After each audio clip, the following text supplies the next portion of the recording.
a React video. I was super uncomfortable with how long I actually ended up making it because I don't want to follow this one for one. I just want to share some thoughts. And my original thought was, man, I wish I had seen this live so I could be the one they talk to instead. But I decided, well, I have a YouTube channel. Let's try it. I guess that's what React is for. Like, I have an opinion. Please hear it. And that's kind of what I'm doing here, I guess. So if people watch it, great. If they don't watch it, then that's fine as well. But at least I wanted to kind of share some thoughts from a World of Warcraft perspective on what Asmongold is saying here. And I am just interested to share that. And I like Asmongold content. So I catch his YouTube clips, but I don't catch his live Twitch stuff. I don't use Twitch as much anymore. I don't catch it live as much anymore these days. They've had that package multiple times. It's very real, and there are some whales that have multiple purchases of this something. Obviously, the gold sellers try to do it. They try to allow you to buy enough gold in game to buy everything you want, as much as you want, and have access to it. So I think at least CIG is being a little more honest and doing it themselves. And again, if Blizzard could get away with it, they would. I've got a couple sheets up here that I'll cover later in the video, but Asmongold later asks, like, how much money can you make per hour and all that kinds of stuff. I don't have it per hour, but I can show in jobs what kind of jobs can you take on, what kind of dungeons can you take, and it depends on how quickly you can run that instance, but how quickly can you run that instance, and then decide how much money you can make from it. But yeah, so he does take a look at the concierge as well. I won't cover this too much, but honestly, if you look at this, I'll take a little bit of a look at this. Island Mind and exclusive pledges available only to concierge members. How many people do you think have spent that much money with Blizzard? I'd say it's a lot, at least in those smaller categories. If you start from the bottom, work your way to the top, and this game is old enough to have the same thing going on with it. At least Blizzard is offering some sort of elevated support for those that have been members for that amount of time. I mean, don't get me wrong, I would still play World of Warcraft a little bit more if I actually had a better tunnel to support that actually gave a crap. This is true. And I think Asmongold has that access, I think. If Asmongold has a problem, someone bans his account, he can get it unbanned instantaneously. He's a concierge service person in World of Warcraft. That's not a bad thing. I think everyone should have access to that if you spend enough game to support the game. Obviously, everyone should have that customer service experience, but especially if you have spent much time playing the game, you should have access to that level of support. So at least they're being honest with it, at least they offer it to their members. In this case, Blizzard doesn't offer such things. And from that perspective, it's pretty brutal to Blizzard compared to CIG here. So again, apples to apples comparison. I try to talk about the developer. I'm not going to say, CIG is perfect, but at least that is a benefit. You got to give props where props are due, and to have a better pipeline to put support in with a potential real person, it would be something that Blizzard needs really badly right now and just doesn't have it and don't care to actually include it. It's going to be Real that probably has missed its timeline anyways. But yeah, this is like saying you can get every ship, in this case, every ship, but every player, every character in WoW that's fully leveled to the max level, has all the best raid tier gear, and then you're good to go. Like, that's what you're offering to the customer here. That's the most similar comparison I can make. Obviously, with these ships, that's not necessarily the case, and it kind of is, right? So then if you want to go do the raid content, if you have the ship, at least you can do it, but you may not actually be skilled enough to actually do it correctly. So same thing here. You go into Group Finder, you can definitely tell who bought their gold with who bought their gear with gold or paid somebody for it. Same thing with Blizzard. I mean, you can tell with WoW tokens. Not WoW tokens, but the level up tokens, the boosts. You can tell who a boostie is. That's why they're called boosties. So that will happen here in this game as well, because people that are riding on these javelins, you'll be able to quickly tell if they've earned that and they've bought it in game, or if they're just boosties. So boosties are always going to be around in games. At least in this case, CIG is honest enough, unlike Blizzard, to say, "Oh, well, I'll let you buy it outright." Blizzard's kind of getting there, but they're not quite obviously there at this level. That being said, most people have spent a fair amount in game as well, and we'll get into the packaging part here, but not everyone can be a Captain Picard, and so these ships need to be gate kept. There needs to be gatekeeping on these because not everyone is going to be able to be a captain, and this requires almost 100 people to run it properly. Otherwise, you'd have to have NPCs running it, and I have that discussion a little bit later as well. Okay, I have no problem spending money for content, okay? Like Wuthering Waves. $48,000. Is there a package? Here's the thing. Is there a package that's higher than that? So I think that's the highest one right now. There isn't one that's higher than that, but there will be one in the future because they'll keep adding ships and they'll keep valuing the packages higher and higher. Yeah, this goes into the spend part here, but again, Well, no, the package is You like weren't when up to that yet. Okay. yeah, no. So with this part, there's a number of packages that people can get into to get in this club. I don't think the Chairman's Club is, again, super useful, but at least they're offering, again, I think the only thing that's really good here, and that's if it's real. I've only used it one time, and I didn't really need to use it. I had to close the ticket immediately because I fixed the issue. But I don't know how much people value this, but the ticket, like the a quicker ticket thing, seems like a really good. Obviously, there's a support group that's you're not getting your own ticket person. You're not getting your own support person. You're getting a subset of the support people that say, hey, this has a quicker turnaround time. Like you need to, I forgot the terminology for that. I should know because I help with tickets in my own company. But yeah, at any rate, you have a quicker turnaround time on the execution of these tickets because you have to take care of them quicker. So, whereas with the regular customer, it might take days to do it, whereas this could take a day or so to actually access it. But again, this is something even Blizzard doesn't offer, and they should for amounts of. In this case, it's just gathered money that people get based off of sales. Blizzard should do the same thing, and unfortunately, they don't. They just treat everybody equally like crap. So everyone over there is eating the crap sandwiches and just cool with it. Over here, they're doing somewhat the same thing, but at least in some cases, you might have a higher class crap sandwich. So yeah, I think Asmongold has worked his way probably in. I don't know how long he's been actually subscribed versus having people that give him gold to meet his subscriptions at this point, but for most people that have been playing the game of World of Warcraft since its inception, have paid the subscription cost and have worked their way into these tiers if they were equivalent in Blizzard's money or not, in Blizzard's terms. So if they had a similar tier system, I think we'd have quite a few people that would be in this club. So it's just something. It just looks different because it's a different developer, but this is something again in different games, especially like World of Warcraft, that's been around a long time, just like this game's been around for a long time. People would just naturally get to this tier based off of the money they've spent over the last few years playing the game. No, I was not. X amount of times you can transfer a ship. It's usually like one. Right, so I could buy a ship that's limited time, and then later on I could sell it. So you can't buy and sell them as commodities. That's why there's a transfer limit. Yeah, so much like WoW, you can't just transfer gold all the time or transfer accounts.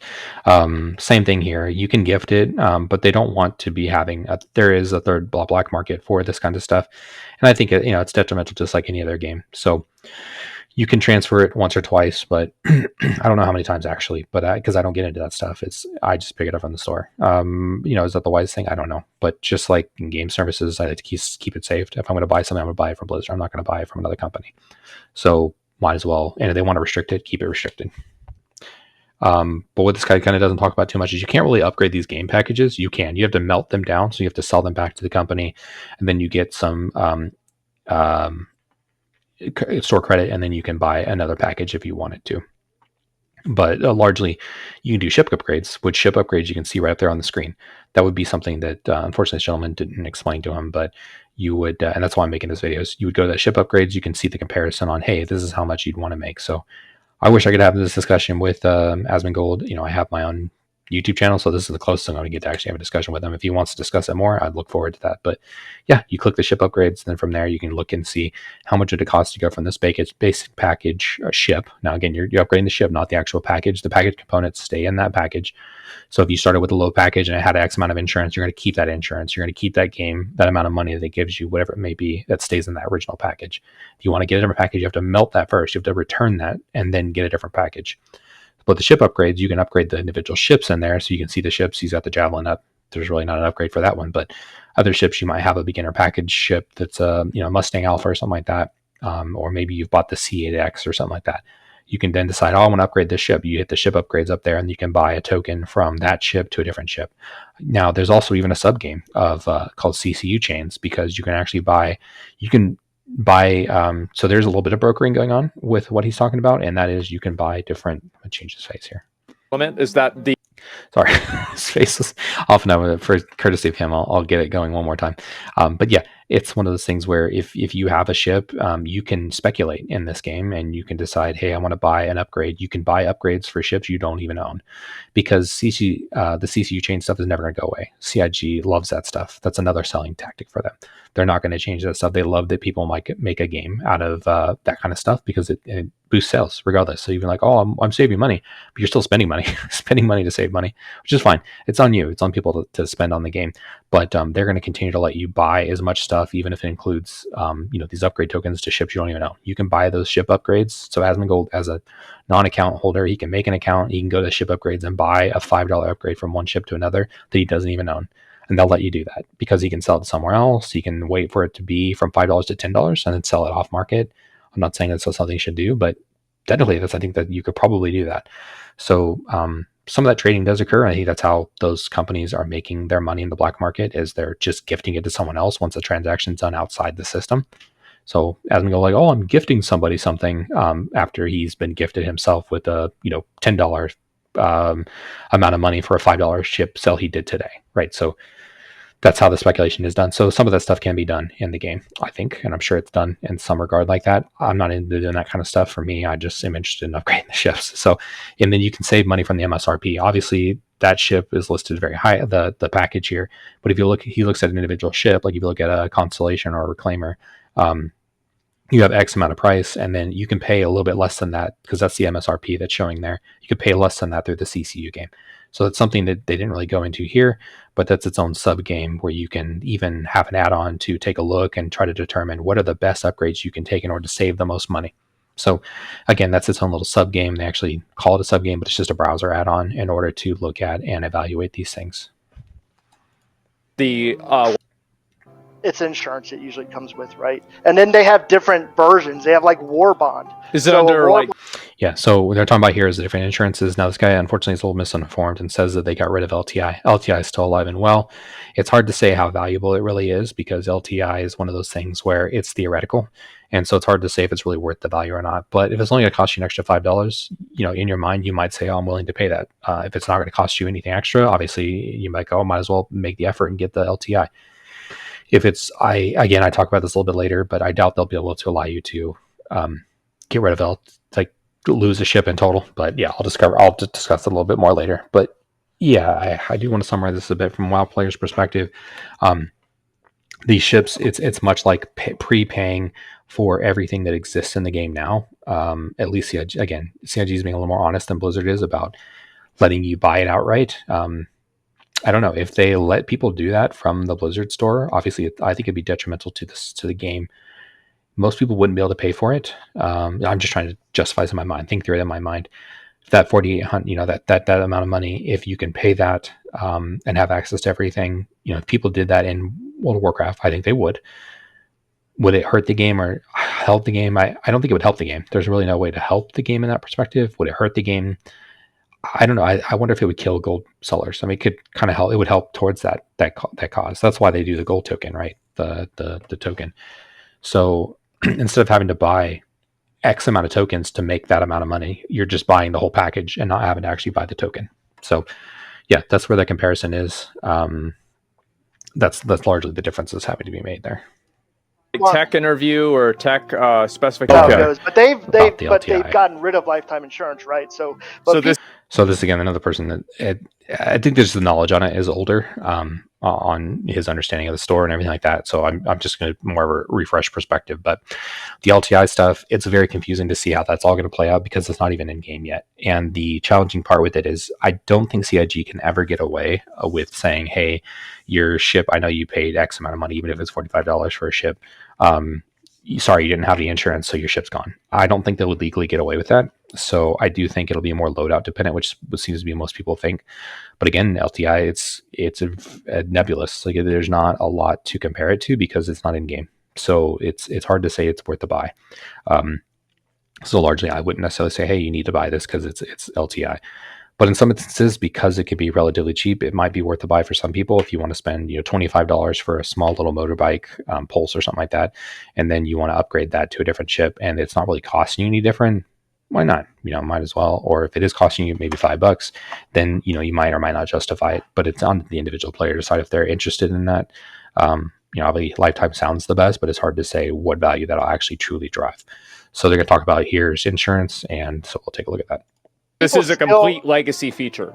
Yes, it's a legacy feature. Yeah, so it's not a legacy feature. So again, this is where I'm like, I got to make a video because this guy's the few people he gets on here are not able to put it in a WoW perspective, and they're also fairly misinformed, unfortunately. If you click on one of them on one of the ships during the regular through the ship right there tab that you have next to the packages, it should tell you it's insurance. It usually comes with, right? And then they have different versions. They have like War Bond. Is it under like tech interview or tech? Yeah. So this is, again, this guy's is completely lost. I'm glad he wrapped up this phone pretty quickly because he was clear that this guy didn't know what he was talking about. He was nice enough about it, but yeah, obviously it's not going to show you. I don't know how many times I'm gonna say obvious, but it's obviously too many times. It'll be a drinking game, so take a drink every time. Jesus, you have alcohol poisoning. At any rate, yeah, it's one of those things where you're not actually going to see the insurance or the packaging details because the ship's not actually actively for sale. So that's where there's a little misinformation stuff going on here. Misinformation sounds terrible, but yeah. So, and then they talk a little about scarcity because they obviously keep the Javelin and other big ships like this under wraps, and they don't want to have a bunch of them out there. I think the goal is to only have so many in the verse, and these kind of do need scarcity. Not everyone can fly around the Javelin. That's just not going to be a good game. It'll lag the game out. There's not enough crew members. Not everyone can be Picard. That's the other big challenge with this game. Not everyone can be Kirk, and not everyone can be Picard. You're going to have to. You can have your own little ship, but they're not on big enterprises, right? So there has to be some level of scarcity with these. That's how they justify it as well. But it's just my personal opinion. You just can't have a bunch of javelins flying around everywhere. No one will be manning them unless you have a bunch of bots. I guess that's the other option, right? So you could decide. So if everyone wants to be Captain Kirk and Jean-Luc Picard, you're going to need a bunch of bots. And so all these ships will be running around, but you'll have NPCs that are on the ships. So maybe that's the answer.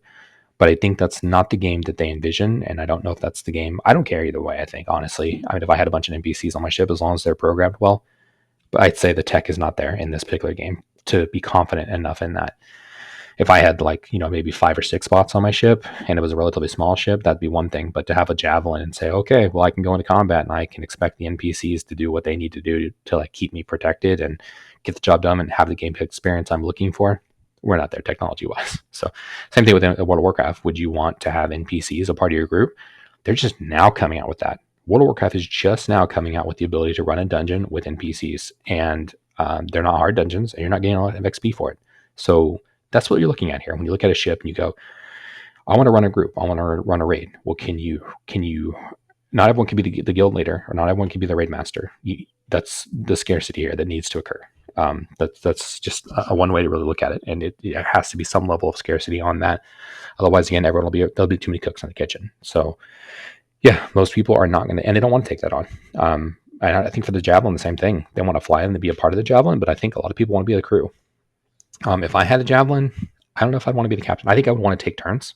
I think I would maybe be a captain sometimes, but I'd be interested in probably having other people captain it sometimes too, and just be like, I'm gonna fly the thing today, or I'm gonna man the guns, or one of the guns, or something like that, one of the turrets, and just let someone else run it, right? Because it's much like being a guild leader. It's a lot of work to do all of that. Same thing here. Not everyone's gonna want to do this because you don't want to be too many chefs. You don't want to have too many chefs in the kitchen, and you don't necessarily want to be the chef. You want to be a sous chef and go home at night and not have to worry about like, hey, when are we going to go out again? Like, are you available so we can go take your ship out? Or, that's the same thing with gameplay. I mean, this is an MMO, but at the end of the day, you don't necessarily want to be beholden to, everybody else's time schedule if you have your own schedule to keep.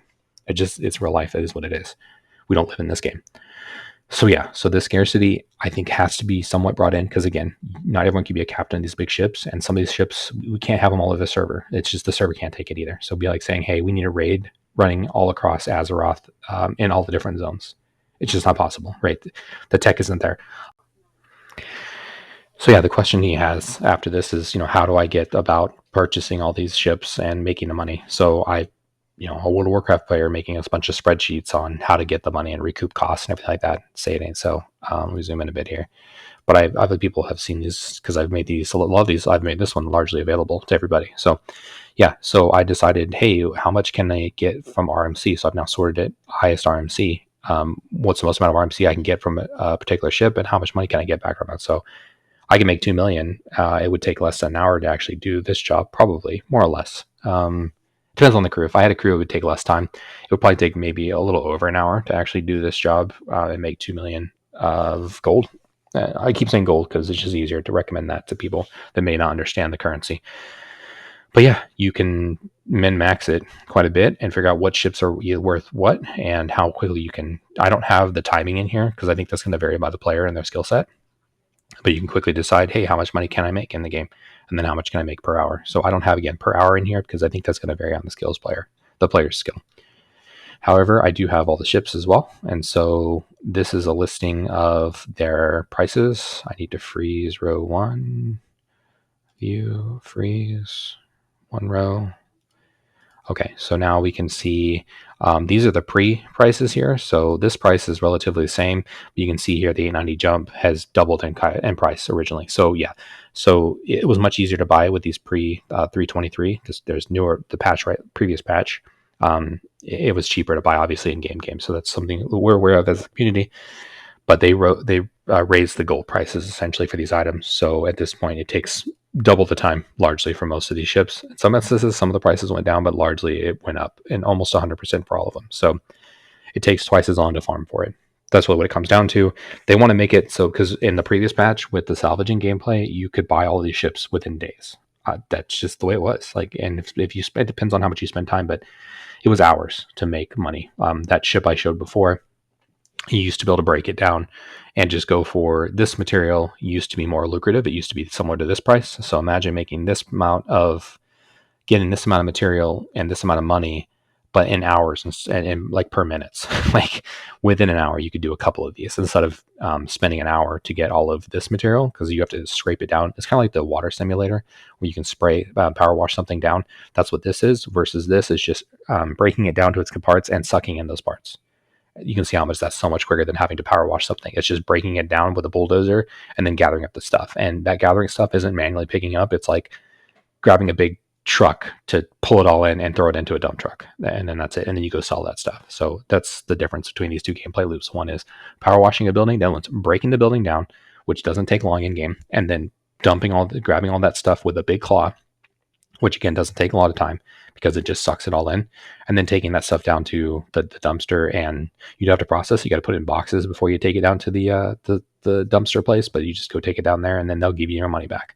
So if you can make this amount of money, this almost 1450, a little over 1450, versus the 1522, if you make closer to this amount of money, which I think is what it was before, if you can make that amount of money from a high amount of material, it's going to be much easier to make more money. So you can make millions per hour. Like it was easy to make so much more money. So again, if you look at the ships, well, then if you say I can make millions per hour, obviously it doesn't take too many hours to get to this. And we're talking millions. Like, people were making after a couple hours 16 million or more with certain jobs. So it just like your imagination would be like, you can make honestly a lot of these ones here, which were already almost towards the top, this Constellation Phoenix and others, you probably do in one job. And by job, I mean like 2 hammerheads. So we're talking gold farming and instances twice. That's not, and it's not even, it's like half the instance and then doing the other half the instance. So it was super lucrative last patch. And so that's why they had to raise these prices. And then they had to nerf the prices as well for salvaging. So yeah, you can still do this, and it would take, I could do this in a day. Some people would take longer. Some people would be quicker potentially. So if you have a crew, you might have to split it with other people. But yeah, so Asmongold was asking how long does it take? If you're someone that understands the game enough and has the knowledge and the information, you can do this pretty quickly. If you don't, then it could take a while to get to this price. That's where the ship buying obviously goes into effect as well, because you're going to need a bigger ship to make this kind of money. But at the end of the day, you could start down here, and that's what I did when I played this game. I started all the way at the bottom. I did end up getting the vulture. So I guess from that perspective, that was a big hand up, and that allowed me to really work my reclaimer and everything that I bought it.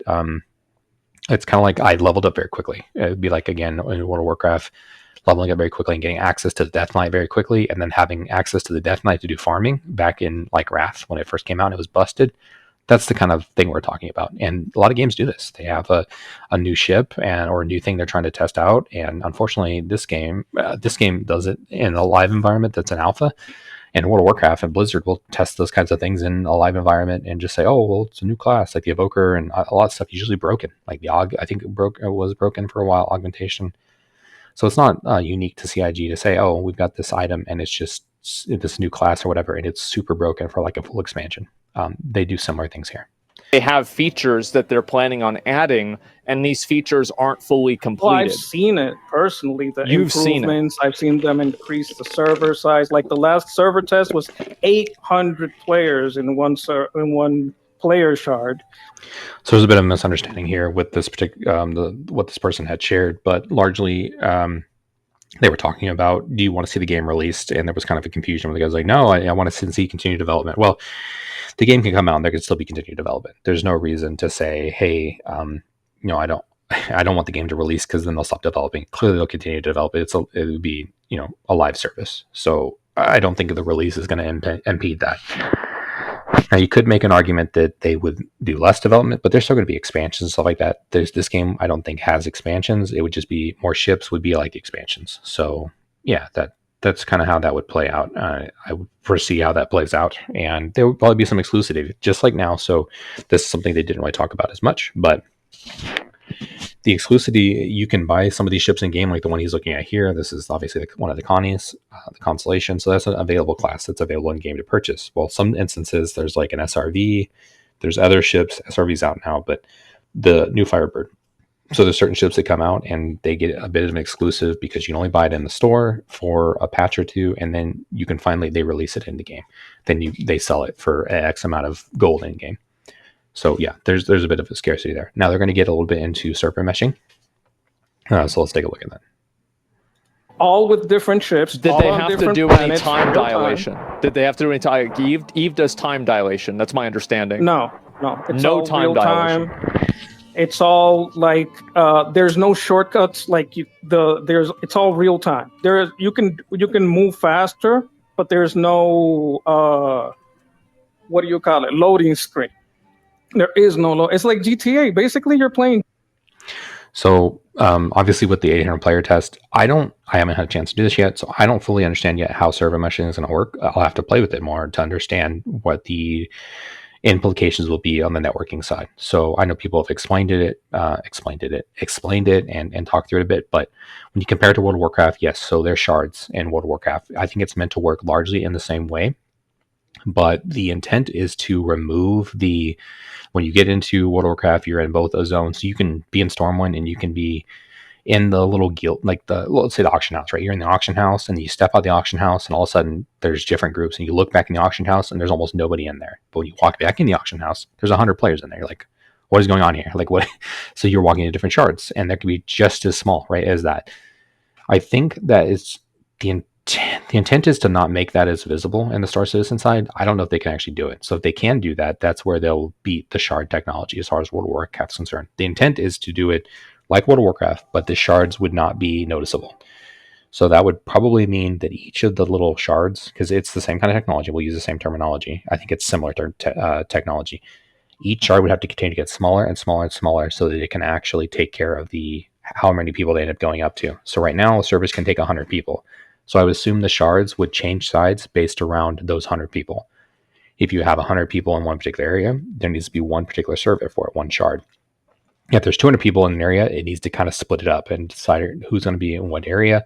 And then when you move, you change servers and other people move around. Anyways, so I think that's how, and they want it to be seamless and they want it to be so that you're not seeing, little Timmy down the street that is playing and running down Stormwind. You don't want to see him interacting, coming out and coming back out or in your shard based upon their current location. So if they can do it, it's going to be great. It's going to be cool technology, and maybe they can even sell it to other areas and other games. But we'll see. The goal, again, is to not show any of that, but I don't know. I haven't seen it myself enough to actually speak too much about it. So this guy speaks about it a little bit, but I wanted to give a kind of a World of Warcraft context, which is the goal is to be seamless without really showing that you're moving different servers. But yeah, there's going to be different servers involved, whether you like it or not. It's just there are going to be different instances that people will be going in and out of. GTA in space. Mm-hmm. So I'm looking at this video. It says Star Citizen 800 players together. Yeah, that's. This is what we're talking about. This is all the players. That's all the players, one server. all going to different. It's huge. It's like GTA, but like 1,000 times bigger. Right. Okay. Yeah, so again, just the idea is to have a seamless transition between the different servers that'll be actively going on, what people are actively playing on. I'll have to see if it can actually pan out. All right, so in the interest of not doing this all day, I need to kind of wrap this up. But yeah, server meshing obviously is not in right now. Right, okay. So all of this stuff is available to do right now. Right now. You can do all this right now. The server meshing test for 800 players was already done. It's supposed to go up. It was successful. They're supposed to integrate it in a patch or two. Yes. Like by the end of the year, that's supposed to be done because the test was successful. So yeah, so I think it wasn't relatively clear that, unfortunately, the server meshing stuff obviously is just, it'd be like shards not really being available yet in World of Warcraft. Same thing here. The shard things, the system is not fully implemented. It's only on the test servers. It's not fully implemented in the actual game. Then we'll move on to what you can actually do in game here with some of this discussion. They've added salvaging. They've added like real time, like the game now. It's not like, oh, they're gonna be able to. So do I have to buy an expensive ship to do that? Like, what if I spend $100? Can I get a ship that can do that? No, you don't need to spend $100. $45. Okay. Look, just try it. All I'm saying is just try it for $45. You don't have to get all the chat to pay it. Right, it's just $45. So yeah, so I don't know if it's ready for Asmongold. That as you invite people to play the game, it also adds eyes onto it, and I don't know if the game is quite. It's there. It's probably, I mean, for most people, but I don't know if he'll. I think he would enjoy it for the most part, but it's hard to say how much, and it could bring more controversy and more challenges than actually it being in the best state. It's fine. I mean, it's a playable state. He may enjoy it, but he may not enjoy it because the guy talks about bugs earlier on. He may not enjoy the bugs that are currently in it. So yeah, you can buy just the base game and the base package and then work your way up to all the shit. All right, so I missed this at the end. I had to re-record my ending because I didn't realize he's actually kind of committing to play this at some point. So anyways, here's his thoughts on that. How much money, bro, how much money did Summit spend? How much was it? So you also played it? I did. He saw it. Yeah, I saw it. So he only dropped the 45. Okay. All right. That's fair. Reasonable. Oh, 45,000. 30K. Yeah, I don't know about that. But I know there's a lot of people that y'all want me to talk to and everything. Like, I'm going to say this, okay? Right now, I plan on playing this game. Now, obviously, I'm probably not going to play it in the next month. Like, realistically, I'm probably not going to play it within the next month because I have like 5 other things that I want to do first. All right, so obviously he goes on to say it could take a couple months to do this, but I think it's good. Again, I'd be interested to see. I think the way to be successful with this is for him to spend the 45 to have a fun experience. I'd like to see, and CIG would do this easily all day, no problems, no questions asked. See him pick out a ship he'd actually want to play and have fun with, and let him get that ship. Otherwise, I would recommend he waits till November. Maybe that's the play. We're 5 months away. So if he can wait, I think waiting until November, that way you can get the 45 package. November is a whole free month. You can play in November, and he can play any ship he wants that's in game currently available. I think that's the better play for Asmongold. The other challenge with that, though, is November. If Asmongold decides to play November, given that it's free to play, it's going to blow up the servers. So maybe that's not the best option, but there's 2 options here. One is, again, he plays it, pays the $45, and people will probably give him money to buy the ship he wants to buy. I think he needs to go into it knowing what ship he wants to play in. If he can do some research on that or get some guidance on, hey, this is the ship you need, and the community will give him the money. I mean, I'd be willing to submit. I only have, I've got 15 million right now or so, give or take. I can easily double that or, get a high enough amount. So if he wanted, I'd be willing to give him money, just like anyone in the community. Again, a fair amount people would probably willing to do. But yeah, just getting him in there, it gives him notoriety to the game. I think it'll add some semblance of fun to it, but I'm not sure what he would want to do. Because there's not like a tanking equivalent or like a warrior equivalent. I would need to know if he wants to do PvE, PvP, bounty hunting, if you want to do salvage. I mean, salvage would be great, but he would need a vulture, right, to be successful, and therefore he would need to buy that in game, and he would need gold, or in this case AUEC, to get that, be successful with that. I wouldn't recommend necessarily Reclaimer. Maybe you can work on a Reclaimer crew and get an idea of what's going on there.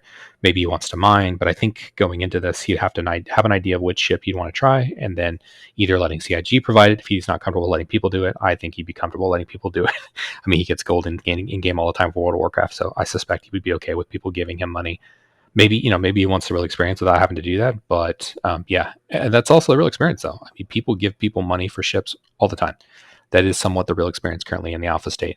And that goes back to, why do people buy these ships? Because when they start the game, they want access to certain ships. And you don't need the biggest and baddest ship available. You don't need all the ships available. You can't even fly all the ships. It's actually, I've gotten to the point where I have all the ships in game, and it's kind of annoying because I don't need all of them. I just want them for content purposes, and I need to kind of do more reviews and whatnot. But at the end of the day, you have so many ships there, and most of them you don't even use. It's like having a big old car. It's like being Jay Leno and having all those cars in a garage. How many do you think he actually drives, and how often? It's not very frequently, and it's probably a very select few. It's the same thing with these ships. If you have this many ships, you're not going to use them all. Anyways, yeah, just want to share some thoughts on this, just again, because I can put some analogies in there, being more analogous with what's going on with World of Warcraft and some of those systems and how they work in Star Citizen, at least from my perspective. Anyways, thanks y'all for taking time to watch. I will put a referral code down below. That gives you extra money in game, as well as just kind of, there's obviously a referral program where we get benefits if people decide to use it. And if you want to use another content creator's referral code, feel free, but do take advantage of that. Put a referral code when you're starting up, because it gives you a little bit more money to play with. And yeah, it helps out the content creator. Anyways, catch you guys next time. Thanks to those that have liked and subscribed, and catch you next time. Peace.